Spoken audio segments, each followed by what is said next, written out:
Hi, everyone. Welcome. As you can see, the meeting is being recorded, but you have all been muted and your camera should be off. And we have Jackie Fuscolero from the Cape May County Family and Community Health Sciences Department on the call today, and she's monitoring that as our hostess to make sure that that continues. I'm Chris Zellers, and welcome everyone. I appreciate your patience. Just as a way of housekeeping, the Lunch and Learn, the virtual Lunch and Learn series that we do on Thursdays at the end of the month, at the last Thursday of the month, every month, except for November and December, starts at 12:15. And I know it says 12 o'clock on the Zoom, but the actual invitation says 12:15. And I know it's a little confusing. I want to give you time to get your lunch together, maybe go out for a walk and get set up on, your Zoom on your phone if that's what you're doing. But we start at 12:15. Zoom does not allow me to adjust the time. So unfortunately, that's why we do things that way. Jackie's going to open a poll right now for you. And if you could take a few minutes as I'm just getting us initiated and started here. We have a few minutes before the actual program will begin. So if you could fill out the poll, I'd really appreciate it. It gives us a lot of indications on who we're reaching and how we're reaching you. And you'll notice that there is the ability to say you prefer not to answer. It has been brought to my attention that we are also asking these questions in the registration. Answering it as a participant is different because it allows us to have the information on the people that are actually in the call versus those who registered, and they're two separate things. But we are working on taking care of the registration, and hopefully we'll be getting rid of that soon for you, so that you only have to answer those questions if you're in the program, and we do appreciate you answering them for us. Just a little bit of background information. You're watching this presentation from Rutgers Cooperative Extension. It's the virtual Lunch and Learn. I'm Chris Zellers, and I'm the Family and Community Health Sciences Educator of RCE of Cape May County. Joining me today is Fong Pommier, who is a consultant for FCHS. And as I said, Jackie Fuscolero from the office here at FCHS in Cape May County is also serving as host today. All right. And I want to give you also a little bit of background on Rutgers Cooperative Extension for those of you who might not know. Rutgers Cooperative Extension is part of the Rutgers, New Jersey Agricultural Experiment Station. And Rutgers is a land-grant university, which means it has cooperative extension services throughout New Jersey to support the community with educational information that's scientifically research-based. Rutgers Cooperative Extension is a partnership between the Board of County Commissioners, Rutgers, the State University of New Jersey, and USDA's National Institute of Food and Agriculture. And we currently have faculty or staff in 21 of the 21 New Jersey counties. We're composed of 3 different departments consisting of agricultural and natural resources, 4-H youth development, and then family and community health sciences, which is our department, FCHS. And FCHS provides outreach in New Jersey and beyond on topics related to nutrition, chronic disease prevention, food safety, and overall wellness. And we hope you'll visit our website and our Facebook pages for related resources and information. I will share all that information on how to find us along with my email at the end of the presentation. And I always welcome any questions that you have or comments and feedback for that information. I will say too, I'm going to do a lot of, the DASH diet is about controlling hypertension. And there's also a recording that you can find on our website, which again, I'll share with you at the end of the presentation, that has, there's a sodium and salt one and how to reduce that. So if you're looking for more information, there is a recorded video on there, and there's also some literature on there as well. Rutgers Cooperative Extension is an affirmative action, equal opportunity employer. Its programs and materials are open to all without regard to race, color, national origin, gender identity, religion, or age, height, weight, disability, political beliefs, sexual orientation, marital status, family status, or veteran status. All right, so let's get started with today's presentation so we stay on track for that half an hour. Today's presentation, as I've said before, is the DASH diet, and DASH stands for Dietary Approaches to Stop Hypertension. The DASH diet is a healthy eating plan designed to help treat or prevent high blood pressure, which is hypertension.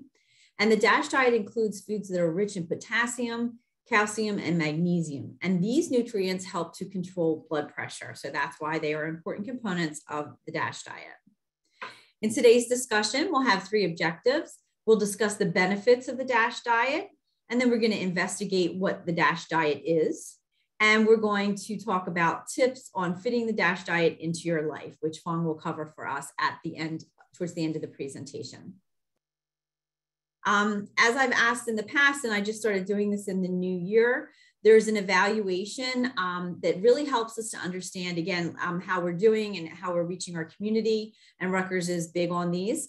And this year we are doing a little thing where if you fill out the evaluation and you enter your email address, you'll be entered to win a prize. And there's breakdowns of the semesters where they report back to us with just that email information, and you can send that in and enter to win a prize that I'll get out to you.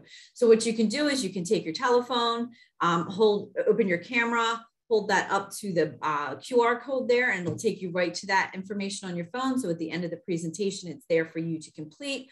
Or Jackie is going to put the link into the chat that you can click on that and go there from this chat. The chat, it'll open in your browser and you can complete it at the end. And I will show that to you again at the end if you would like. I'd like to give special thanks to Sandra Grenchi, who is my colleague from Hunterdon County. And she's the educator there, does the same thing I do here in Cape May County. She does it there in Hunterdon. And she was kind enough to share her DASH diet presentation with me so that I could accommodate it and cut it down and fit it into the needs of our information today. So thank you, Sandra, for that. So as I mentioned in the introduction, the DASH diet is the dietary approaches to stop hypertension. If you have viewed one of my presentations before, I often say that a diet, as I'm using it today to say DASH diet, is a healthy eating pattern that helps to maintain a healthy weight, as opposed to being on a diet, which is when a diet is used as a quick fix and it limits or restricts certain foods. So, and when I'm saying diet, I'm not saying you're going on a diet. This is actually, the DASH diet is a healthy eating pattern. It has a good deal of scientific support, which I'll share with you in a little bit. And it's not about eliminating food, but it's about the right foods to prevent or lessen high blood pressure to help you or family members if you have hypertension. So let's take a look at the benefits of the DASH diet for a better understanding of it. Oops, did I go the wrong way? Sorry about that. There we go, sorry. There's several risk factors for hypertension, as you can see on the screen here, and some of them we can control and some of them we cannot control. So the things that we can't change, obviously, are our race, our ethnicity, our gender, family, and history and age. And those things that we can modify are abnormal lipids by taking measures to lower our cholesterol or controlling our LDLs, our bad cholesterols. Quitting smoking, if you're currently a smoker, that can help to lower your risks for hypertension. Moving more, so being physically active, can help to reduce the risks of hypertension. And then cutting back or stopping drinking. And then finally, an unhealthy diet that might contribute to hypertension. So I point these out because, you know, sometimes people will say, well, I'm doing everything right, but I still have hypertension. Well, you could have one of those unmodifiable circumstances where you just, you know, it's hereditary, for instance. I know I have it in my family where it's hereditary. So, you know, you want to take those extra measures to probably modify and make sure that you can control things like being overweight or an unhealthy diet or lack of physical activity, so that you do have a little bit more control over it if you do have some of those things that are not modifiable. So to give you a little bit of information, I promised you I would tell you about the research and evidence to support the fact that this is a science-based diet way of eating. The research for the DASH diet was first published in the New England Journal of Medicine in 1997. So we're going back a little ways that they've been studying the DASH diet. And in this original study, 456 people were assigned to 3 different diets. The diets that were tested were a control diet, and this was the standard American diet. And then secondly, they put a second diet in, which was fruits and vegetables diet. So the fruits and vegetable diet was, again, like the control, the standard American diet, but then they added more fruits and vegetables to it. So we have number 1 is just the standard American diet. Number 2 is the standard American diet with more fruits and vegetables. And then finally, the third diet was the combination diet, which was fruits and vegetables, nuts, and low-fat dairy foods with unsaturated fat, less total fat, and cholesterol. And all three diets provided about 3,000 milligrams of sodium. This is quite, we'll see in a minute, this is well above the recommended amounts of sodium, but it's less than the average intake that Americans have currently of sodium. The idea of the hypothesis of this study was that eating a diet with many different foods with blood pressure lowering nutrients would show a greater effect on blood pressure than eating single nutrient, such as those found in supplements or in a limited diet. The results concluded that the combination diet reduced blood pressure more than the other two diets did. It also showed with hypertension, those with hypertension had a greater decrease in blood pressure than those without hypertension. So people that already had the disease did show a greater outcome than those that did not. The reduction of blood pressure in the DASH diet, the DASH combination diet was comparable to that on medication for stage 1 hypertension. So they were able to compare it with people that were early on in the stages of hypertension and were medicated. And the conclusion was that it came out the same as people that were medicated. So by using the DASH diet, they were able to, prevent medication. The study also proved to be effective across many racial and ethnic groups, particularly African Americans who have a higher incidence of hypertension. The results of this landmark study contributed much of the scientific basis for the dietary guidelines for Americans in 2010. And then again in later editions, which is still in there today. So these recommendations for blood pressure control have been there, and they're supported by the 20 years plus of research that shows that the DASH diet can really lower blood pressure and help fight hypertension. So that's our scientific base for everything. And now that you have an understanding of the benefits of the DASH diet, let's look a little closer how you can make it work for you, because it's not a fad diet. Like I said, it is scientifically based. So again, just to review, sodium recommendations are up there on the screen. I'll leave those up so you can take a peek at them. But sodium really can increase the fluid retention in our body. And diets that are high in sodium are associated with high blood pressure. And I don't know if you've ever eaten a meal, especially when you eat out. Sometimes when I eat out, I can taste the salt in them. But you might feel afterwards, you feel a little bloated. Sometimes your toes or fingers might even feel swollen. And that could be from the high amount of salt in a meal. The average intake of sodium for Americans is 3,000 to 4,000 milligrams a day. And that's well above the recommended intake of 2,300 milligrams a day. Less than 2% of men and 20% of women achieve this recommendation. And DASH works better if sodium is lower in the diet. So that's why I bring that up. So in addition to the other things we're going to hear about the DASH diet and the nutrients in it, you want to make sure to try to keep the sodium to a minimum. 2,300 is a little difficult for Americans to achieve, as you can see, but that is the recommendation. And DASH even suggests maybe 2,000 milligrams a day. So we always try to get people to 2,300 because it's difficult. But if you can get 2,000, all the better. Foods high in sodium should be eaten in moderation. For instance, things like restaurant and fast food meals, you want to keep them to a minimum. Processed food, like canned or frozen meals with sauces, they can contain a lot of sodium. And the salt could be hiding in things like condiments and sauces and gravies and seasoning packets. So you want to be cautious as to look to what you're eating, especially when it comes to processed foods. Processed meats like cold cuts and cured meats are often high in salt content, and breads, rolls, pizzas, soups, both canned and prepared, are usually high in salt, as are tacos and burritos.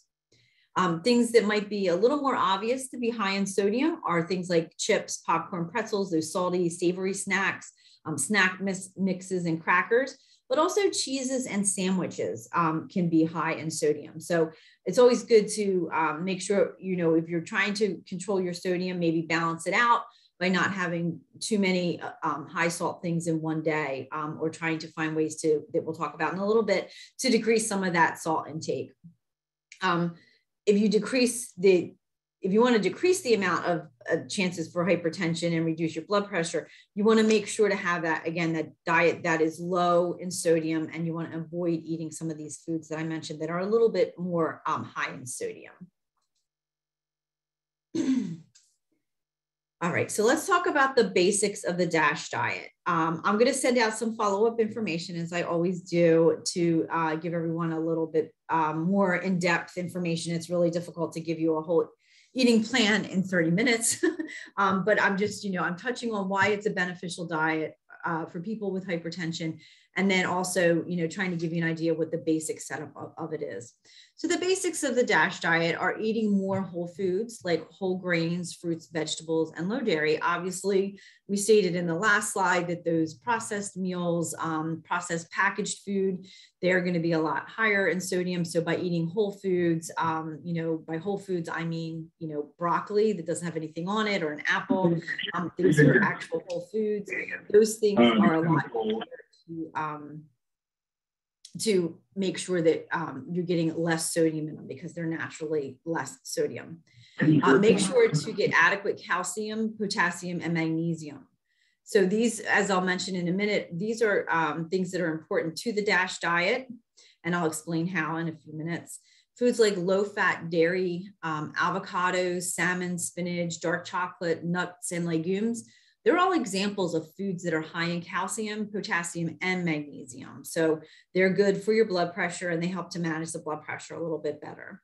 You want to enjoy protein that is lean, and you want to keep red meats to a minimum. And you also want to avoid sugary beverages and sweets. So lean protein would be chicken, fish, things like that, and try to keep away from that red meat, like I said.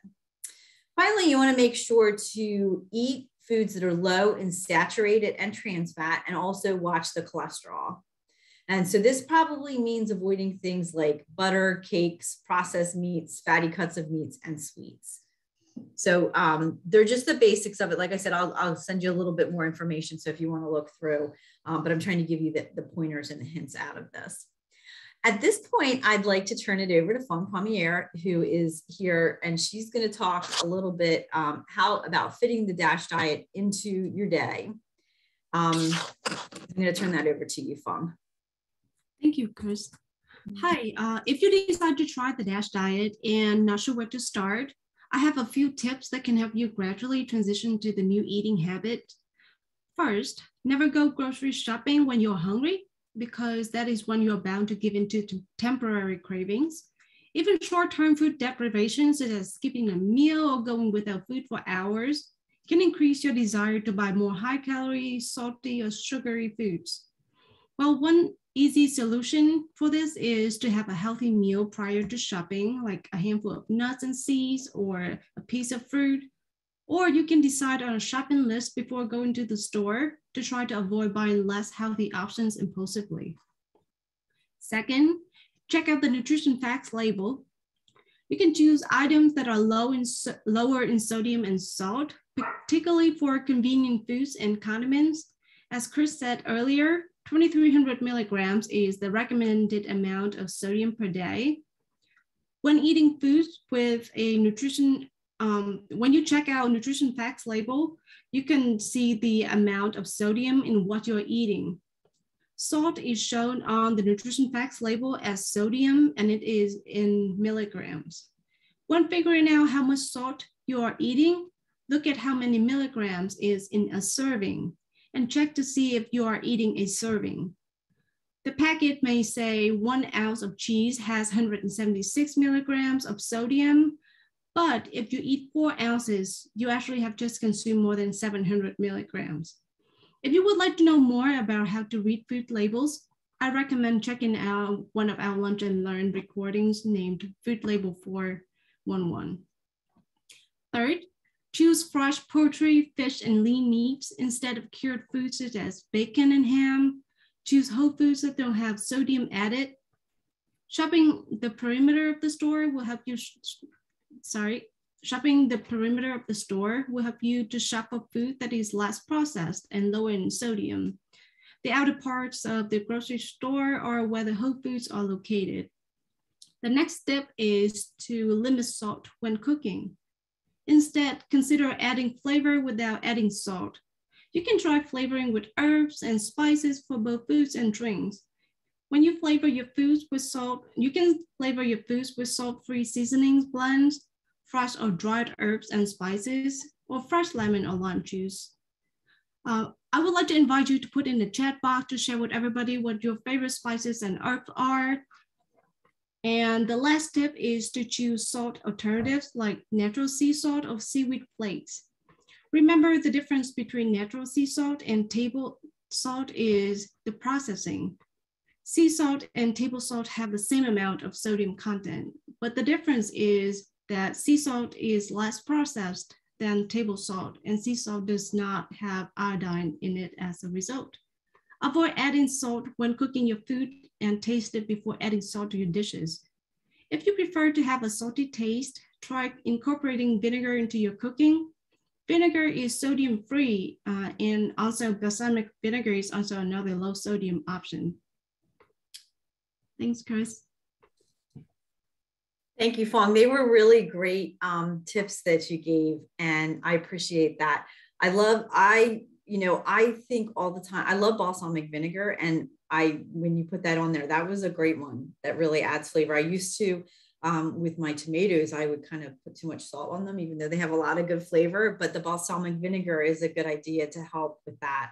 And I see in the chat that I added that rosemary adds good flavor. I like to use rosemary for a nice flavor instead of salt. And somebody put nutmeg and cinnamon. They're great too to add flavor. And basil and cilantro. I love basil and cilantro. Little thing about basil and cilantro, I don't know how many people know this, but there's actually some people, when they eat basil or cilantro, it tastes soapy to them. So some people don't like that one, but I love it personally. So cumin and paprika and cayenne, yep, they're all great. They spice things up really nice. So they're great ideas. And think about, check your spices when you add them. I know, I think it's adobe, that has a lot of sodium in it. So some people think they're adding a spice for flavor, but then it's a high sodium one. So you want to make sure before you add a spice, check it. Obviously, if you're adding an herb from the garden or something, that's a great thing to do. But sometimes these spices that we buy at the grocery store that are pre-made, they could have sodium hiding in them too. So you want to make sure to, keep with what is on the label and make sure you're not replacing salt with something that's even maybe higher in sodium or other things. So, check that out before you just go ahead and add it. It's a good thing to do. All right. Thanks again, Fong. All right. So again, if you'd like to be entered to receive a prize before we get to the end of the presentation, you can hold your phone up and scan it to the QR code there on the screen. And then Jackie has also placed that in the chat for everybody to go ahead and do that. So if you open it up, it takes literally like 2 minutes to fill it out. Answer those questions really quickly for us. And then at the bottom, you'll see there's a spot that you can enter your email in there. It does not associate with your answers. So, we'll get a hold of the email and then we'll put it in for a drawing. And like I said, I think we're going to be getting some back from the first group we did starting in January shortly, like maybe mid-March or April. So we'll start pulling some prizes from that. And then we'll go on with this next group too. So we'll be included in there. And I thank you ahead of time for doing that. All right. So Jackie's going to release another poll here that you can do as we finish up, but this is close to the last, I think it might be the last slide I have, close to the last slide. There's a lot of information on here, but this is like just wrapping the DASH diet up in a nutshell for you to tie everything together. And you can answer the poll after this or, as we're going. But now that we've learned the benefits of the DASH diet and how it can help to control hypertension, I just wanted to take a few minutes to talk about the DASH diet in everyday life. I want to review a few points that could really help control hypertension, because I know that it's really easy for Fong and I to sit here and give you all these great tips on, working the parameter of the grocery store when you shop. So you're eating whole foods, those kind of things. But sometimes it's a little bit harder to remember those things and put them into effect. So just as a review, remember to be aware of sodium and where it's hidden in foods. Sometimes things that are really sweet have actually a lot of sodium in them. So make sure to check those nutrition facts labels, like Fong said, for salt, and make sure to choose foods that are lower in sodium. Limit restaurant and takeout food where you can, and try to prepare more foods at home without the salt, and try adding herbs to it and a little salt-free mixes to your seasons, to season your foods. Also, if you do eat out, that's fine. But when you're eating out, you can ask them to use little or no salt, because a lot of times they use more salt than we do at home when preparing dishes. I know, if you go out even to a fast food restaurant, you could ask them to not put the salt on, and then you could put it on yourself to help cut back and get a little less salt on there so that you're not consuming as much. I used to do an activity when we were in person, and where we would cover a plate with fake food. It would have like a steak and potatoes and corn or whatever. And then I would ask people to like salt it like they would salt their regular food. And then we would take it and we would pour it into a container to see how much salt they were really using on just one meal. And that 2,300 milligram recommendation is 1 teaspoon per day. So that's not a lot of salt. So try to think about that when you're adding salt to things, or avoid adding salt. Try adding, the flavored tasting things first, so that you have a better idea of how much salt is in there, because the additional salt can be high, but what we're eating in packaged foods and other things can really throw us over that. And that's where we're being thrown over the 2,300 milligram recommendation. The DASH diet minerals are calcium, magnesium, and potassium, like I mentioned earlier. So try to focus on a diet that's rich in these nutrients. And you can do that with calcium. Calcium is really important because it could act on the blood vessel constriction and dilation. And that's important, is an important part of the DASH diet, because it's helping your blood flow properly through your body. Calcium can be found obviously in dairy products, like we know, milk and yogurt. It's also found in fortified juices like orange juice. Sometimes you'll see that you can get added calcium there. So that could be a source if you are not a milk drinker or you're lactose intolerant. Also, fortified milk substitutes like soy or almond milk are a place that you can find additional calcium. Cheese is also, of course, a very good source of calcium, but you want to make sure to try the lower sodium version of cheese so that you're not pushing those sodium levels up. And almonds and cooked leafy greens are also good, a source of calcium. So, if you want to have the spinach or the kale or things like that cooked up, they're great sources of calcium. Magnesium-rich foods are, they tend to be high in potassium as well as magnesium. And good sources of magnesium, include green leafy vegetables, again, like spinach and chard, nuts and seeds, beans, peas and soybeans, as well as whole grains like brown rice, whole wheat, and oats. And then the best source of potassium are fruits and vegetables. Bananas, everybody usually knows bananas are high in potassium. Also, mushrooms are high in potassium. Citrus fruits, melons, prunes, raisins, dates, beet greens, spinach, broccoli, potatoes, sweet potatoes, tomatoes, zucchinis, pumpkin, and squash.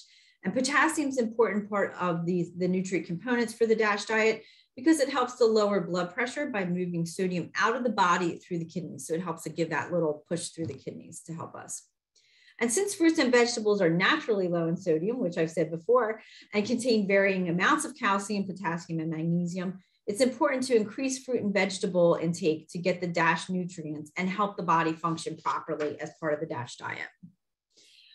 Consuming alcohol should be done in moderation or not at all.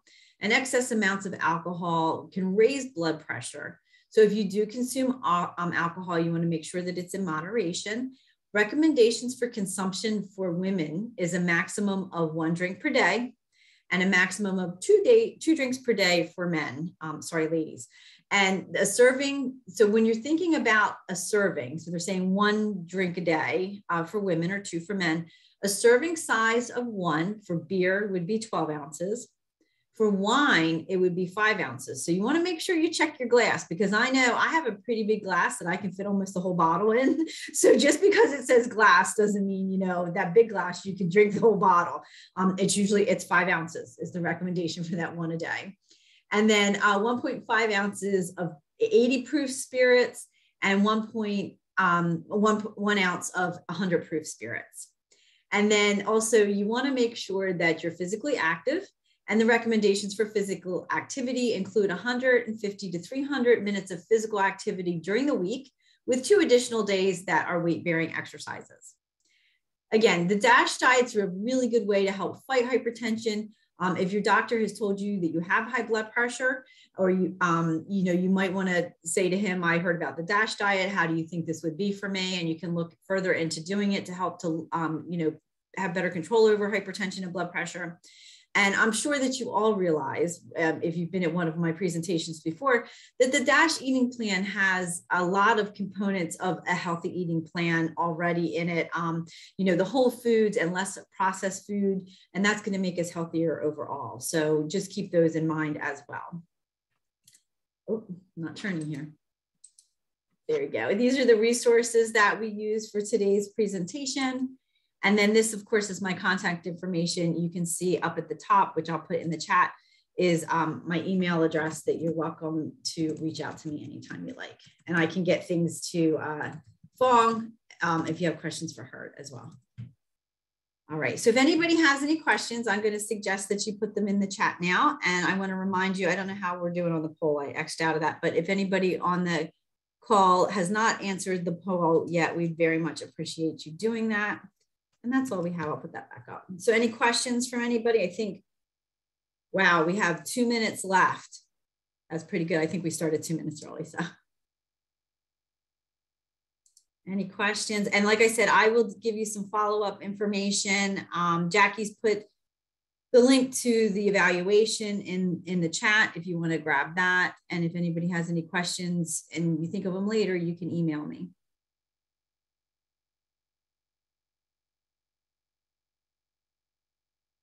Jackie, how are we doing on the poll there? All right, we have about 76% of the poll has been answered. So if you could just take a minute to answer that final poll, I'd really appreciate it.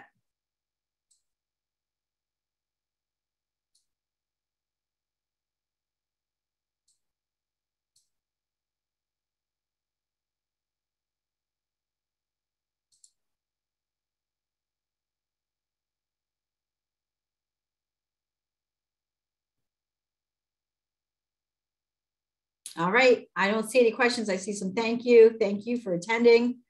And I hope you learned some new things today. And I'm always here if you need me.